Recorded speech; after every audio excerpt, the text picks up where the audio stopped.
Bismillahirrahmanirrahim.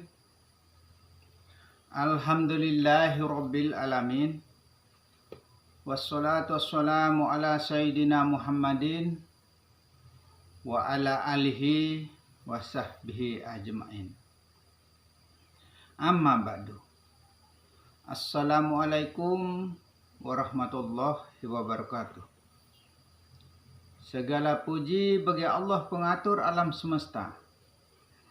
Selawat beserta salam kami limpahkan kepada junjungan Nabi besar Muhammad sallallahu alaihi wasallam beserta para sahabat beliau dan para keluarga. Alhamdulillah, pada pagi hari ini kita telah berjumpa kembali, yaitu di dalam rangka mengenal jati diri, yaitu syahadat, sahnya adab kepada Allah, itulah ma'rifatullah.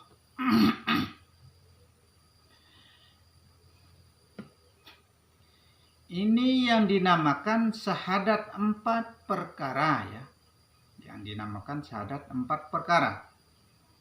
Barang siapa yang belum mengetahui syahadat yang 4 perkara ini, itulah yang dinamakan orang itu belum sempurna Islamnya. Nah, kalau kita belum mengetahui yang 4 syahadat ini, dikatakan belum sempurna Islam kita.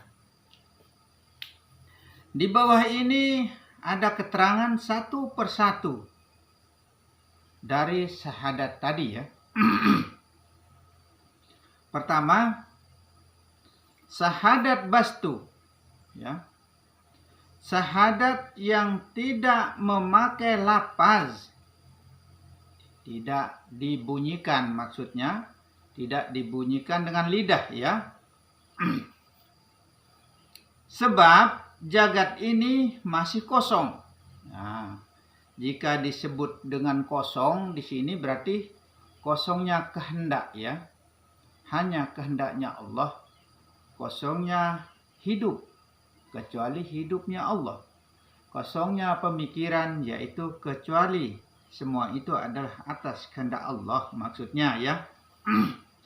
Yang ada hanya azali. Yang ada hanya azali. Yang dimaksudkan azali ini ya, yang di dalam diri kita maksudnya, bukan yang zahir, yang batin yang dimaksud ini ya. Seperti contoh melihat, pendengar, pencium, penggerak, hidup. Nah, itu yang dimaksud dengan yang dalam atau azali ya. Pokoknya bagian dalam yang tidak bisa kita lihat, yang tidak bisa kita bayangkan bagaimana rupa besar bentuknya. Itu yang disebut dengan azali. Yang dalam pengertiannya Allah saja, begitu saja sudah. Seperti kalam ini, kita tidak tahu rupa dan bentuknya, itu yang disebut dengan dalam. Itu yang disebut azali. Tapi antara dalam dan luar ini selalu bekerja sama. Maka sehingga ia bisa nampak di alam nyata ini, kalau tanpa adanya tajali, kenyataan Allah yang ada pada diri kita ini yang disebut sifat atau Muhammad rasa Allah, tidak bisa kelihatan, tidak bisa nyata, dan tidak bisa nampak di alam nyata ini. Begitu. Ialah wujudnya Tuhan. Nah, rupanya Allah maksudnya. Ialah zat mutlak. Martabatnya ahdah. Nah, itu esa. Kuasa. Begitu. Karena Allah Maha Kuasa, Allah Maha Esa, Allah Maha Besar, Allah Maha Agung, Allah Maha Bijaksana dalam segala-galanya. Begitu. 2 ya.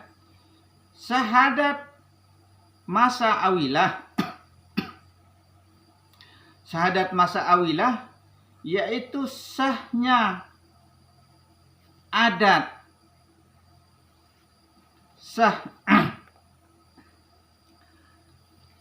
Syahadat masa'awilah, yaitu syahadat Allah yang dinamakan martabat wahdah. Wahadiyah ya. Wahdah. Artinya sebelumnya Allah. Sebelumnya Allah. Zat yang ada duluan ya. Zat yang ada duluan sebelumnya Allah. Nah itu. Setelah adanya zat baru diadakan nur. Ya tentu sekali Nur Muhammad itu. Maka dari Nur Muhammad ini dijadikanlah alam ini ya. Alam semesta ini diciptakan dari Nur Muhammad itu maksudnya. Maka alam ini datang dari Nur Muhammad. Maka yang menjadi rohnya alam ini adalah Nur Muhammad. Yang menjadi rohnya alam ini. Kita harus tahu. Alam ini punya roh. Hidup dia. Tapi tidak bernyawa. Atau tidak bernapas dia. Tidak bernapas, tidak bernyawa. Tapi dia hidup. Tapi dia punya roh. Yang menjadi rohnya alam ini adalah Nur Muhammad. Itu. Maka alam ini datang dari Nur Muhammad. Berikut seisinya. Termasuk kita. Isi alam. Kita ini juga datang dari Nur Muhammad. Ini harus kita ketahui. Kalau itu belum kita ketahui, belum sah juga kita merapat kepada Allah Subhanahu wa Ta'ala. Begitu.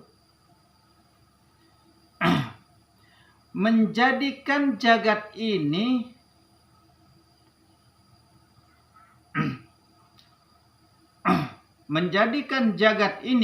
inilah lapaznya. Ini lapaznya. Sahidna nafsi wahidan la syarika la ilaha illallah ana annar. Saya ulang ya. Sahidna nafsi wahidan la syarika la ilaha illa annar. Artinya meyakinkan aku sendiri bahwa aku yang suatu tiada yang membela dan tidak ada pangeran melainkan aku sendiri, hanya Allah saja yang ada. Itu maksudnya adalah hanya Allah saja yang ada. Tauhidlah dia. Jadi esalah dia, jadi tunggallah ia. Menjadi ahadlah dia. Begitu. Maka segala sesuatu apa yang ada di alam ini, esakanlah menjadi tunggal di dalam Allah. Semua alam ini. Begitu juga apa yang ada di dalam diri ini, esakanlah, ahadkanlah dia menjadi satu di dalam Allah. Begitu. Yang ketiga ya. Syahadat mutawassitah ya. Martabatnya wahadiyah. Inilah lapaznya. Azhidna ala ampusina wataba indana innahu la ilaha illa huwa. Artinya, meyakinkan aku sendiri bahwa sesungguhnya tidak ada pangeran selain aku. Tidak ada Allah selain aku. Ini pengakuan Allah ya. Allah mengaku diri maksudnya. Hanya Allah saja yang ada maksudnya. Tetap saja menjadi esa. Tetap saja menjadi tunggal. Tetap saja menjadi ahad di dalam Allah. Allah yang berdiri di dalam alam ini maksudnya. Allah yang tegak berdiri di dalam diri. Itulah alif. Alif muntili. Allah yang tegak berdiri di dalam diri. Begitu. 4 ya. Syahadat mutaakhirah. Ini lapaznya. Asyhadu an la ilaha illallah wa asyhadu anna Muhammadar Rasulullah. Artinya, meyakinkan aku tiada pangeran yang disembah dengan hak di dalam wujudnya melainkan Allah. dan meyakinkan aku bahwa Nabi Muhammad itu adalah utusannya Allah.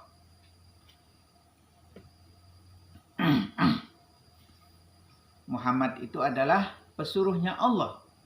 Tapi sekarang yang jadi bahan pertanyaan kita di dalam diri ini, yang disebut Muhammad itu yang mana sebenarnya? Ini yang perlu kita perhatikan. Yang Muhammad itu adalah pemberian Allah yang ada pada jasad zahir kita ini, itu yang dinamakan Muhammad. Muhammad itu adalah sifat itu tidak akan bergerak kalau tidak digerakkan oleh Allah. Perlu diingat itu, sekedar kita ingat saja.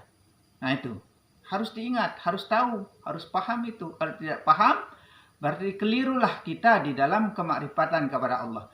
Kekeliruan kita di sini sudah tidak bisa membedakan antara Allah dan Muhammad. Maka kita belajar kemakrifatan kepada Allah ini kita melalui alamnya. Nah itu, kita belajar melalui mengenal alamnya. Maka dari awal kita mempelajari ilmu ini ya, kita belajar mengenal dari alamnya, dari ciptaannya, supaya benar-benar kita paham mana yang datang dari barang ciptaan dan mana yang datang secara mutlak dari Allah. Nah, itu kalau roh itu ya secara langsung dia datang dari Allah, mutlak itu. Nah, itu atau zat itu ya langsung dari Allah, dititipkan di dalam diri ini. Berarti kita minjam. Kalau dititipkan berarti kita minjam kepada Allah. Ingat, kita itu adalah minjam. Maka kembalikanlah semua apa yang merupakan pinjaman kita. Kalau kita minjam ya kembalikan. Jangan merasa kita yang mau memiliki. Mutlak milik kita. Makanya serba kita, serba saya. Nah inilah hijab terbesarnya kita kepada Allah Subhanahu wa ta'ala. Kalau kita selalu merasa diri kita yang punya. Akhirnya kita yang berkuasa, bukan Allah yang berkuasa jadinya. Supaya tetap Allah yang esa, Allah yang tunggal. Begitu. Kalau kita selalu merasa diri kita yang mampu dan bisa, merasa diri kita yang pintar, merasa diri kita yang serba bisa, merasa diri kita yang serba tahu. Nah inilah jadi masalah terbesarnya kita kepada Allah Subhanahu wa ta'ala. Kita tidak sadar diri bahwa semua itu adalah kepunyaannya Allah. Tidak sadar diri bahwa semua itu adalah miliknya Allah. Selalu dan selalu kita mengucapkan kalimah la haula wala quwata illa billahil aliyil azim. Selalu kita ucapkan. Yang artinya tidak ada daya dan upaya dari saya. Melainkan semua itu adalah atas kehendak Allah. Tapi kok kita yang merasa diri? Apakah bukan kebodohan kita namanya? Kita yang bodoh. Nah itu. Maka sekarang pasrahkan saja semua kepada Allah. Serahkan saja semua kepada Allah. Tiada kepunyaan kita sudah. Kepunyaannya Allah semua. Miliknya Allah semua. Melihat, pendengar, pencium, penggerak. Bahkan apa yang ada di dalam dirimu. Sampai apa yang ada di luar dirimu. Semua itu adalah hak milik kepunyaan Allah. Maka kembalikanlah semua itu kepada Allah. Itu cara yang benar. Jangan kita yang mau miliki. Sudah minjam mau memiliki. Apa enggak kesalahan besar? Inilah kesalahan yang sangat terbesarnya kita kepada Allah Subhanahu wa ta'ala. Maka jangan sampai kita tergolong orang-orang yang kufur atas nikmat pemberian Allah. Karena Allah memberikan atau meminjamkan semua hak miliknya kepada kita. Tapi kita yang selalu merasa memiliki. Sehingga kita akan tergolong sebagai orang-orang yang kufur atas nikmat pemberian Allah. Tidak mau mengakui semua itu milik Allah maksudnya. Kalau kita tidak mau mengakui semua itu adalah milik Allah, sesungguhnya tidak diterimalah amalan kita oleh Allah Subhanahu wa ta'ala. Sampai batu terkupas kita sujud. Berapa sejadah yang kita habiskan, tetap juga tidak diterima oleh Allah Subhanahu wa ta'ala. Kita tuntut nanti di akhirat. Siapa yang kita mau tuntut? Apakah kita lebih kuasa daripada Allah? Itu. Kaki tangan kita melaporkan, mengatakan bahwa saya yang ambil air wudhu, saya yang melangkah ke masjid, saya yang ruku, saya yang sujud. Badan anggota tubuh kita melapor, mengatakan bahwa dia yang melakukan, tapi tetap saja tidak ada pahala. Kenapa tidak ada pahala? Dari kekufuran kita. Itu karena tidak mau mengakui milik itu adalah miliknya Allah. Semua apa yang ada di alam ini, maka disinilah kesalahan terbesarnya kita kepada Allah Subhanahu wa Ta'ala. Nah itu, perhatikan itu.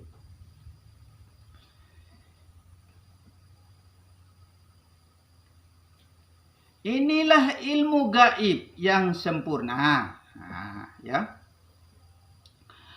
Allah yang mengawinkan Muhammad, yang menjadi walinya atau wakil syahid atau saksi 4 malaikat berkawin di dalam johar, bertemu ada di dalam berkehendak. Perhatikan baik-baik. Atau cinta di dalam tidak. Mas kawinnya ilmu gaib yang sempurna, yaitu zat. Yang jadi mas kawinnya maksudnya, atau Nur Muhammad boleh, tapi zat ini dikatakan di sini ya. Namaku dan aku juga kamu. Nah, dikatakan di sini aku juga kamu. Berarti kita ini disertai. Nah, itu jangan sekali-sekali Muhammad masgul. Nah, jangan kita mengelak ya. Jangan kita kupur tadi ya. Inilah pesanku kepadamu ya Muhammad, terimalah ini. Tuh, suruh terima ini. Kesaksian ini. Itu. Maka jangan kita tergolong orang-orang yang kufur atas nikmat Allah. Begitu maksudnya ya. Ketiga 7 lapis langit dan 7 lapis bumi serta isinya ya belum ada, maka Allah Muhammad tidak ada. Mati, hidup. Dunia ibarat kubur. Dunia ini ibarat kubur, sebelum ada maksudnya segala sesuatunya. Dan pertanyaan malaikat karun wa nangkir tidak ada. Surga neraka aras kursi dinding jalal tidak ada. Belum ada maksudnya. Zahir dan batin, permulaan serta penghabisan, semua itu tidak ada. Nah, itu. Yang ada hanya Allah saja yang ada. Sebelumnya maksudnya ini ya.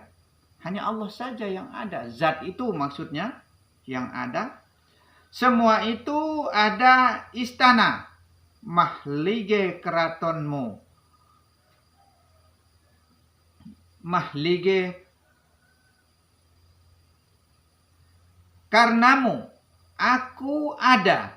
Nama Muhammad dan aku yang berdiri atau jumenang. Allah yang tetap maksudnya di dalam diri ya. Ada di zat tetap mulia.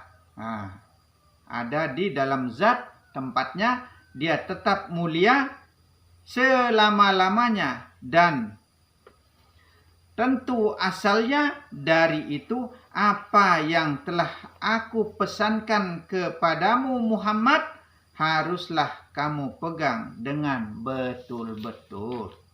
Ini pesannya ya kepada Muhammad, kita harus pegang betul-betul ya, maksudnya begitu.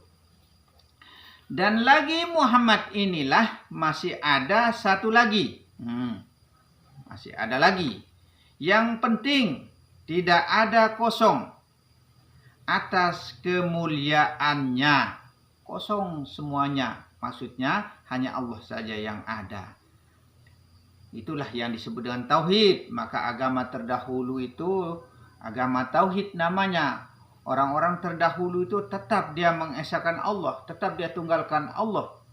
Segala sesuatu ini dia sudah menjadikan tunggal, maka disebut dengan agama tauhid. Begitu. Mati bertemunya sah aku zat yang terlebih mulia dari sana sini.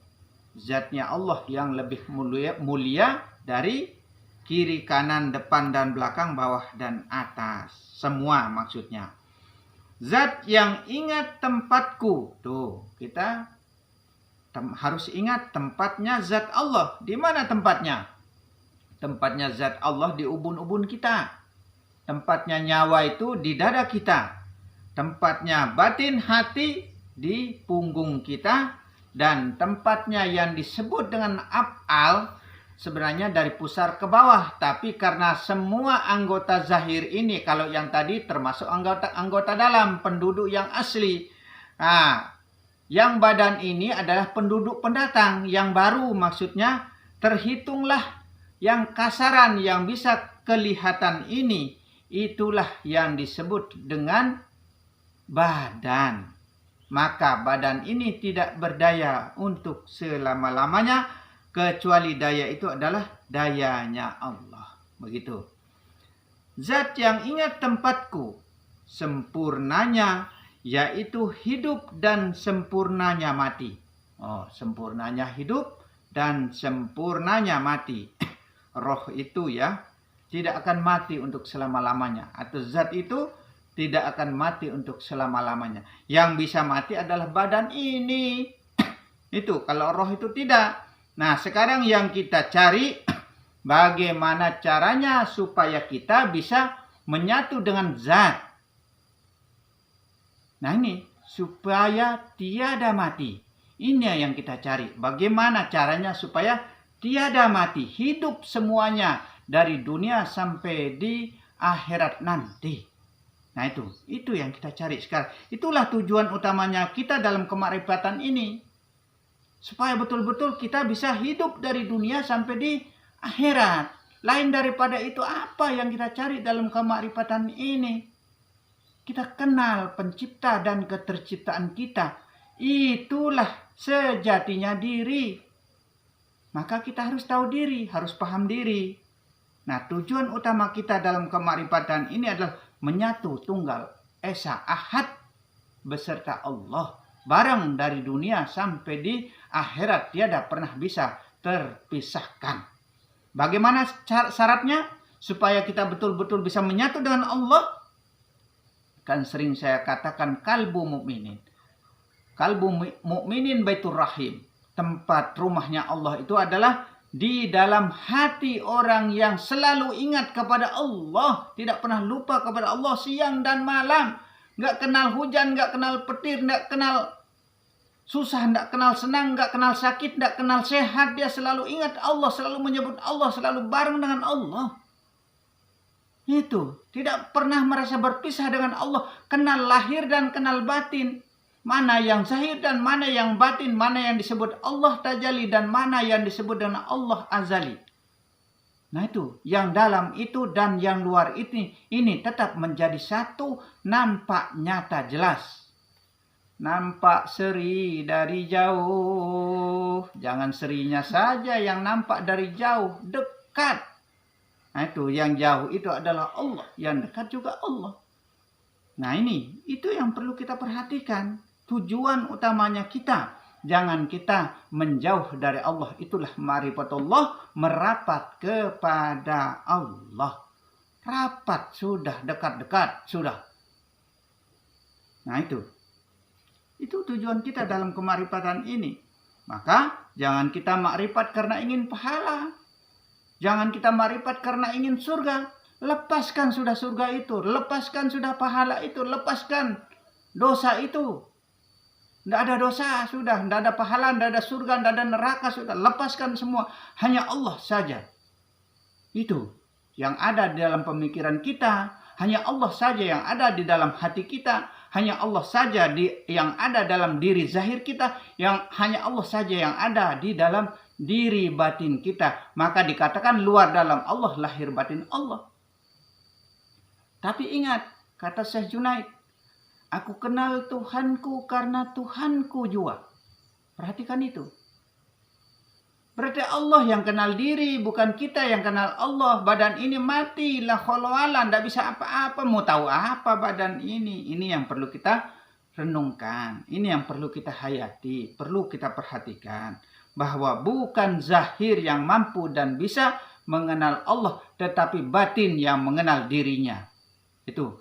Tetapi batin yang menghidupkan dirinya, tetapi batin yang menggerakkan dirinya, batin yang punya kehendak atas segala sesuatunya, tapi badan ini beserta barang.